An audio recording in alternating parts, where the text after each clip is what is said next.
Mark Tauscher is a teammate of ours. He is a former Packer and a Super Bowl champion.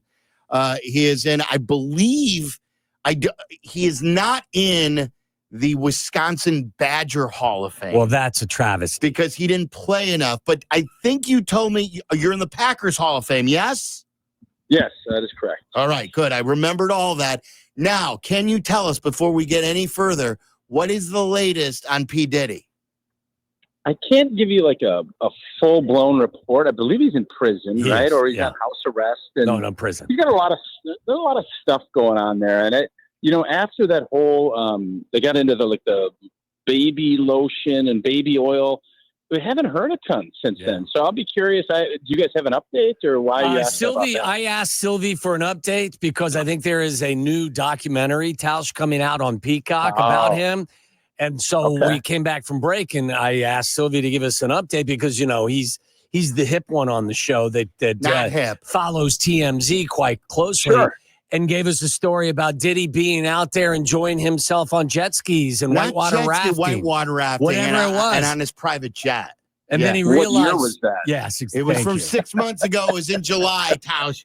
My logarithm was giving me old news from 6 months ago on Instagram. Yeah. Okay, well, I mean, as long as you know that, I'm glad you didn't go to your big audience and talk about that and embarrass yourself. He did. I did. No, I totally did. Yeah, totally. That's part of your charm. Yeah. That's definitely part of your charm. No doubt. Hey, we all can't be perfect. No, we definitely can't, but we can definitely be more perfect than Diddy, allegedly. Thank you. Fair? You. Well done. That's a very You covered all bases there. Really perfectly done. All right, so the latest here, from what we understand, is according to Shefty, is that Mike McCarthy, your former head coach, is coming to town to meet with the Bears tomorrow in person. And word is that we got too is that he's expected to go out to dinner with Bears brass, something they have not done with any of the other candidates. Much of it is because of rules. Yeah, because most of the candidates have to go virtual if they're still on a team. But like Pete Carroll, who interviewed, was virtual. Mike Vrabel, who interviewed, it was virtual. This one is not virtual, and not only are they going to interview, but then they're going to spend some time together. What can you tell us from someone who played for him and then obviously covered the end of his career in Green Bay, what he is as a head coach? Well, a couple of things. Obviously, he's going to be going to cut tonight, right? That's where Mike and the brass will be going, I would think. I know you love Chicago. Last time I saw Tausch, I saw him and his beautiful family. Waddle, and it was fantastic. It's great. We all love that. I thought, can you guys believe this? Before we get into Mike, I thought baked Alaska had salmon in it, and I'm not this isn't a bit.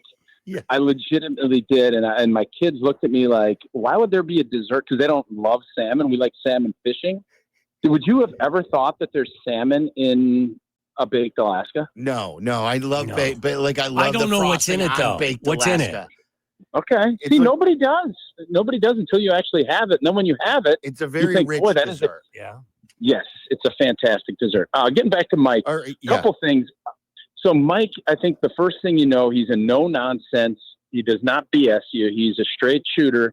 And, when I played for him, it was his first rodeo. And so he obviously was coming in and just, figuring things out as he was going. But the thing that you always notice with him, he was all about matchups and letting everybody kind of know this is how we're going to go about our business. And it was going to be tough-minded.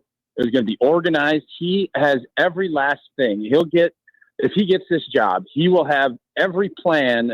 When those guys get back into town in April, everything will be planned out up everything, the schedule, the time, every little thing is always figured out because his attention to detail is where he likes living. And as far as this other stuff, I think it's fascinating that he is in person. I think he probably wants to get a good look just as much as the Bears want to get a look at him. I think he wants to get a good look at the overall picture because, you remember he's, the Green Bay Packers coach for a long time. I think it's going to be, there's a lot of moving parts here. I think you have to be excited about what Chicago's got going on. But I think it's interesting that he's one of the only guys that has come in and made sure he's eligible to, because he's an unrestricted free agent as a coach, which doesn't happen often.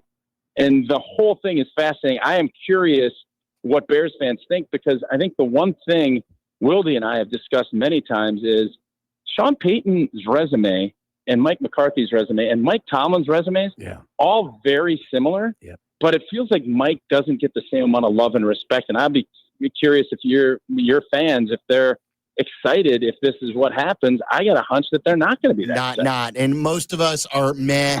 And let you tell me if this is right or if this is unfair to Mike McCarthy.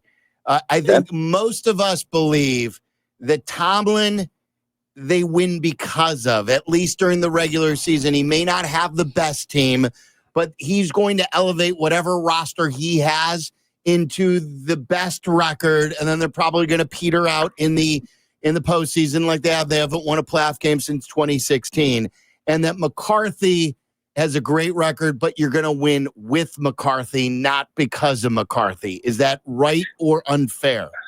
I think it's unfair, but I think that is how people view it. And I think Mike has benefited from the fact that he had Aaron Rodgers and that he had Brett Favre. There's no doubt. But I think it's been a kind of a detriment to him, because people look at it and say, well, anybody can win with a Hall of Fame quarterback. Well, is Dak Prescott a Hall of Fame quarterback? What he did in Dallas is super impressive, to deal with all of the dynamics that he had to deal with, to get 12 wins in 3 years in that, dealing with all of that.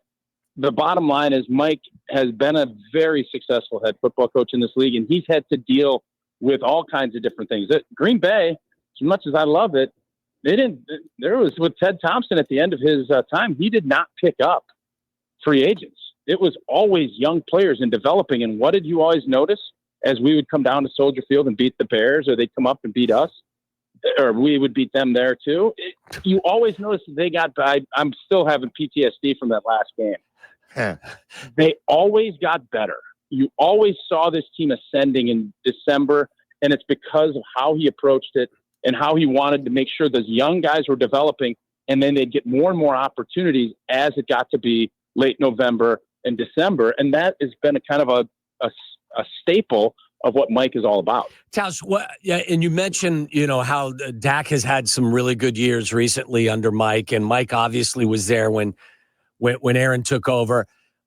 How much credit does Mike get for the development of Aaron Rodgers, or was that just Aaron becoming the player that he was destined to be? And I ask that kind of in the context of they really need someone here to coach Caleb Williams well and coach him hard.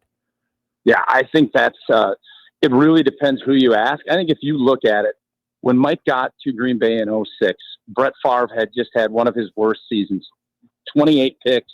We finished 4-12. It was a brutal year.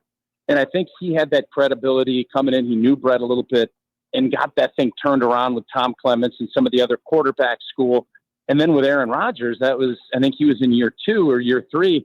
You developed him, got him kind of turned around and got him to believe in himself. So I think if you looked at it and you said, well, it's just one guy, you could say, oh, well, anybody could do that. Aaron Rodgers wasn't Aaron Rodgers. Mike McCarthy allowed him to find the system and to build the fundamentals to get him. When he first got there, you remember the Jeff Tedford hold the ball up by your ear and all that stuff.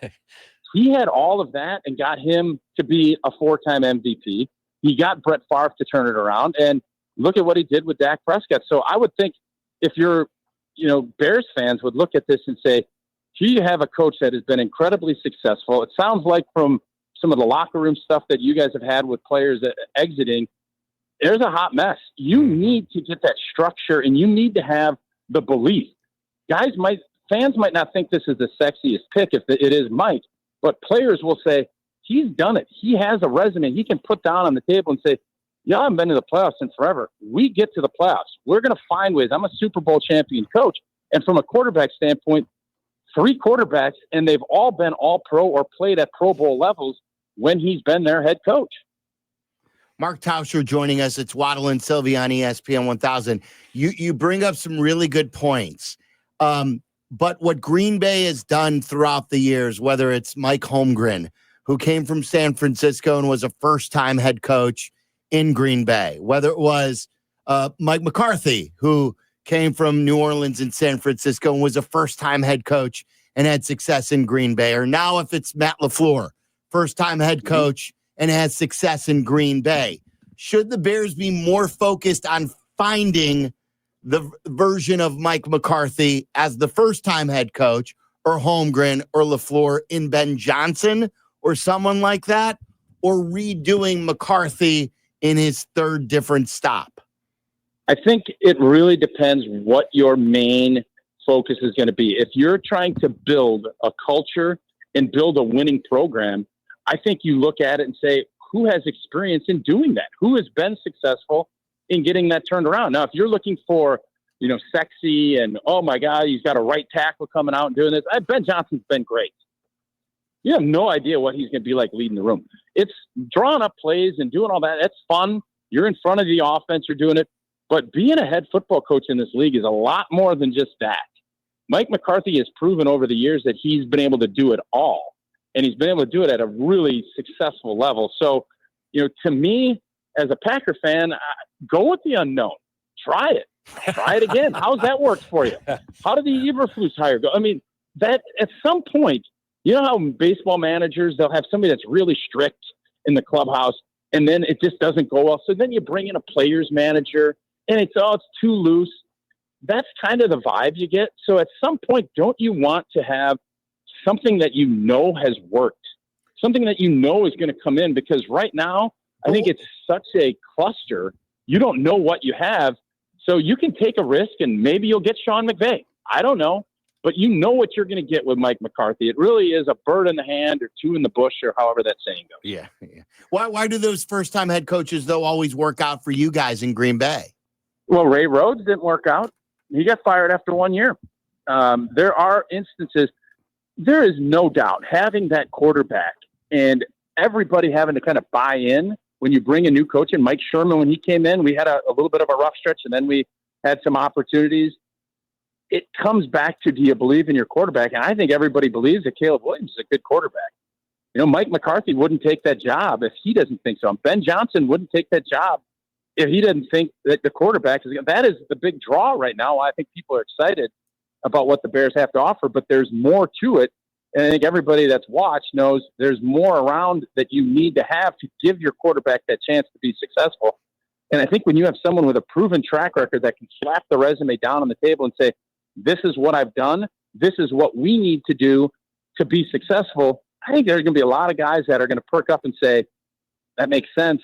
And we're going to get instant buy-in. Whether you have a young guy that's still trying to figure things out, it could be great, but it could also be a big loss. Before we let you go, do you believe the success that Ben Johnson has had over the course of the last 3 years, Tausch, has been because of the talent they have? Is it because he's been creative, or is it a combination of all of those things? And you think that he could be successful somewhere else as well? I think Ben Johnson's incredibly creative. I love his approach. He does a lot of really fun, great things. But why Detroit has turned it around is because they're good up front. Yeah. Jared Goff, if you give him an O-line, if he is under pressure like what we saw last night with Minnesota, Jared Goff is not going to be an effective quarterback. They built their offensive line in a really good way, and that has allowed Ben Johnson to be able to call all these fun plays.